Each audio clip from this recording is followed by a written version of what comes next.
जी, अब हमने बात करनी है मेजर्स ऑफ मोर्बिडिटी की। एपिडेमियोलॉजी की कैलकुलेशंस डिस्कस की जा रही हैं। सबसे पहले मेजर्स ऑफ मोर्टेलिटी को डिस्कस किया, उसके बाद case control study, cohort study की कैलकुलेशंस देखी। अब मेजर्स ऑफ मोर्बिडिटी की बात करेंगे तो मेजर्स ऑफ मोर्बिडिटी में इंसिडेंस और प्रीवेलेंस आपके पास आ जाता है।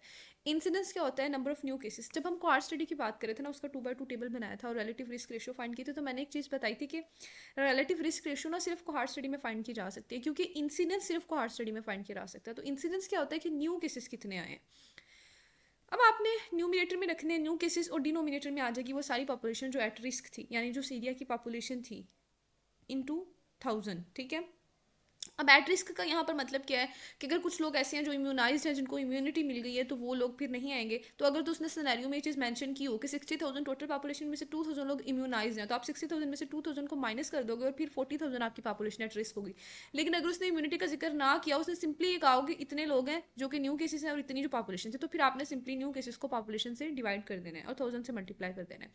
ये होता है इंसिडेंस। उसके बाद इंसिडेंस में फर्दर दो चीज़ें आती हैं, अटैक रेट आता है और सेकेंडरी अटैक रेट आता है। अब अटैक रेट क्या होता है कि सिंपली ये इंसिडेंस ही होता है, यानी न्यू केसेस किसी भी डिजीज के आए किसी स्पेसिफिक पीरियड में, किसी स्पेसिफिक एरिया के, किसी स्पेसिफिक डिजीज के, और टोटल पॉपुलेशन जो एट रिस्क थी उस एरिया की, वो डिनोमिनेटर में आ जाएगा। तो इंसिडेंस ही है, लेकिन इसको अटैक रेट हम इंसिडेंस की एक टाइप क्यों कह रहे हैं? क्योंकि ये लिमिटेड पीरियड ऑफ टाइम, मतलब हम बहुत ज़्यादा लिमिट कर लेते हैं, और ये होता है एक्यूट इन्फेक्शन के लिए। अब जैसे डेंगू की, अगर डेंगू फीवर की एंडेमिक आई है ना, तो हम ये लिखेंगे कि उस लाइक मार्च में या फिर अप्रैल में कितने न्यू केसेस है डेंगू की, और उसको डिवाइड करेंगे कि कितने लोग थे जो एट रिस्क थे, कितनी पॉपुलेशन थी। ठीक है। तो ये हमने डेंगू के लिए फाइंड किया और सिर्फ अप्रैल का फाइंड किया, 100 से मल्टीप्लाई किया, तो वो अटैक रेट होगा। ठीक है। किसी भी लिमिटेड पीरियड के लिए जब हम फाइंड करते हैं ना, यूजली ये एपिडेमिक के लिए, जैसे कोविड-19 में भी इसको फाइंड किया जाता होगा अटैक रेट को, एपिडेमिक में फाइंड किया जाता है, लिमिटेड पीरियड के लिए फाइंड किया जाता है। लेकिन जो सेकेंडरी अटैक रेट है ना, ये थोड़ा सा कंफ्यूज करता है। सेकेंडरी अटैक रेट ये होता है कि जो एक केस है जिसको एक दफ़ा डिजीज हो गई है, अब उससे फर्दर कितने लोगों को डिजीज हो सकती है। मतलब अगर एक घर में एक फैमिली मेंबर को डिजीज है, तो फर्दर कितने लोगों को डिजीज स्प्रेड कर सकता है, कितने लोगों को फर्दर इन्फेक्ट कर सकता है, वो होता है उसका सेकेंडरी अटैक रेट। तो इसमें सेकेंडरी अटैक रेट में न्यूमिनेटर तो वही होता है कि जो लोग डिजीज, जिनको डिजीज हो रही है, ठीक है, जो लोग एक्सपोज थे और उनको डिजीज हो गई है, इसका जो डिनोमिनेटर होता है ना, उसमें आते हैं total number of susceptible contact. अब इसमें मैं आपको बताती हूँ कि क्या चीज़ डिफरेंट है। आपको ना सिनेरियो में उसने बताया होगा कि एक फैमिली थी, उसमें ना दो लोगों को एक डिजीज हो गई थी। ठीक है। अब दो लोगों को डिजीज हो गई थी, लेट्स सपोज कि मीजल्स नहीं, इसलिए स्कैबिस देख लेते हैं कि दो लोगों को स्कैबिस था, क्योंकि ये सेपरेट करता है। अब उसके बाद उन्होंने कहा कि टोटल फैमिली 6 मेंबर्स की थी, उनमें से जो 2 थे वो केसेस थे, यानी उनको स्कैबिस था। उसके बाद उनमें से जो एक था ना, वो इम्यूनाइज था। तो 2 क्या थे? 2 जो थे वो ऑलरेडी डिजीज थे, यानी केस थे। उसके बाद जो 1 पर्सन था वो क्या था? इम्यूनाइज था। वो जो भी कोई डिजीज थी ना उसके लिए इम्यूनाइज था। उसके बाद 6 टोटल थे, याद रखना है आपने। तो उसके बाद जो 2 पर्सन थे ना फैमिली में, उनको भी इस पर्सन से वो डिजीज लगी। मतलब जो 2 लोग केस थे ना, जिनको पहले से डिजीज थी, इन्होंने 2 फैमिली मेंबर फर्दर इन्फेक्टेड कर दिए। तो जो जो 2 है ना, ये न्यू केसेस हैं। तो इस तरह से आपको डाटा दिया जाता है। अब आपसे कहते हैं कि हमें सेकेंडरी अटैक रेट बताएं। अब सेकेंडरी अटैक रेट यानी कि क्या आएगा कि जो 2 लोग हैं जिनको न्यू अभी डिजीज हुई है, इसमें केस नहीं लिखना होता न्यूमिनेटर में, ये सेकेंडरी है, यानी जिन लोगों को केस की वजह से डिजीज हो रही है, जिन लोगों को इन्फेक्शन स्प्रेड होके हो रहा है। तो इसका न्यूमिनेटर आप क्या लिखोगे? आप लिखोगे 2। न्यूमिनेटर तो इसका 2 आ जाएगा न्यूमिनेटर। लेकिन डिनोमिनेटर क्या आएगा? डिनोमिनेटर आएगा जो लोग एट रिस्क थे। अब इनमें से 6 फैमिली मेंबर थे ना, 6 में से 2 को तो पहले से डिजीज थी, तो बाकी बच गए 4। 4 में से एक इम्यूनाइज था, तो बाकी रह गए 3। तो इसीलिए जो एट रिस्क थे ना, वो होंगे 3।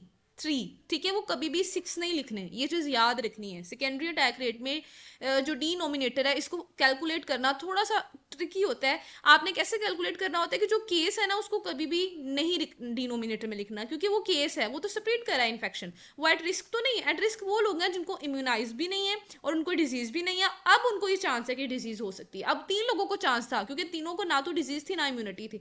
उन तीनों में से 2 को डिजीज हुई, एक बच गया। तो ये हो गया उस डिजीज का सेकेंडरी अटैक रेट। और अगर इसी सिनेरियो में मैं आपको कहूँ कि मुझे अटैक रेट बताएं कि अटैक रेट इस फैमिली में कितना था, तो अटैक रेट हम कैसे फाइंड करेंगे? हम अटैक रेट फाइंड करेंगे कि 2 लोगों को डिजीज हुई, ये जो केस थे हमारे, ठीक है, ये 2 लोगों को डिजीज हुई, और फिर हम यहाँ पर लिखेंगे कि टोटल जो फैमिली मेंबर थे ना, वो 6 थे। तो 2/6 ये हो जाएगा इस डिजीज का अटैक रेट। ठीक है। तो इस तरह से आपने अटैक रेट फाइंड करना होता है और सेकेंडरी अटैक रेट।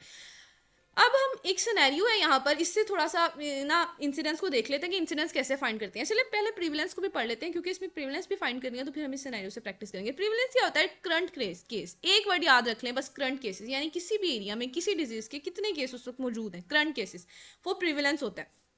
अब कुछ लोग होते हैं जो न्यू केसेस आ रहे होते हैं, कुछ लोग होते हैं जिनको पिछले साल से ये बीमारी होती है, इस साल में दोबारा से वो चल, मतलब 2023 का प्रिवेलेंस फाइंड करने लगे हो टीबी का। अब लेट्स सपोज कि 300 लोग ऐसे हैं जिनको पिछले साल से 2022 से टीबी है 300, तो वो भी इसमें प्रिवेलेंस में आएंगे। और लेट्स सपोज कि 60 लोग हैं जिनको इस साल टीबी हो गई। अब अगर इंसिडेंस की बात करेंगे तो इंसिडेंस के लिए न्यूमिनेटर हमारा सिर्फ 60 होगा, लेकिन अगर प्रिवेलेंस की बात करेंगे तो 360 होगा, क्योंकि 300 जो पिछले भी थे लेकिन वो करंट केसेस में तो आ रहे हैं, और 60 जिनको अब डिजीज हुई है। अब प्रीविलेंस में ना एक चीज और बताती हूँ मैं, इसमें और ऐड करती हूँ। लेट्स सपोज कि जिन लोगों को 300 जो लोग थे जिनको पिछले साल से टीबी था, उनमें से 10 लोग जो है वो इस साल ठीक हो गए। नहीं चले 10 नहीं करते, 50 कर ले, इजी करते हैं कैलकुलेशन को। तो 50 लोग जो थे वो ठीक हो गए बिल्कुल। अब 300 थे जो कि जिनको ऑलरेडी टीबी था, 60 जो थे वो न्यू केसेस थे। इन दोनों को ऐड करना है, ठीक है, दोनों को प्लस करना है करंट केसेस फाइंड करने के लिए। लेकिन अब आपको इनमें से माइनस करना पड़ेगा, लेकिन अब आपको इनमें से माइनस करना पड़ेगा, क्या माइनस करना पड़ेगा, 50 को, क्योंकि वो वाले 50 हैं जो ठीक हो चुके हैं। 360 में से करंट केसेस में से आपको जो ठीक हो चुके हैं वो माइनस करना पड़ेगा। और अगर किसी का बताया ना कि उसकी डेथ हो गई है तो वो भी आपको माइनस करना पड़ेगा, ठीक है, क्योंकि करंट केसेस में वो नहीं आते। तो सिर्फ एक वर्ड याद रखने के, करंट मौजूद कितने हैं लोग डिजीज के साथ, तो जो ठीक हो चुके हैं वो भी माइनस कर देने हैं, जो डेथ हो चुकी है वो भी माइनस कर देना है। करंट में सिर्फ आएंगे न्यू केसेस और जो पहले से केसेस थे। अब आ जाए इस एग्जाम्पल पे, आपके पास 60,000 की पॉपुलेशन है, उनमें से 250 जो केसेस है उनको ट्यूबरकुलोसिस है, ठीक है।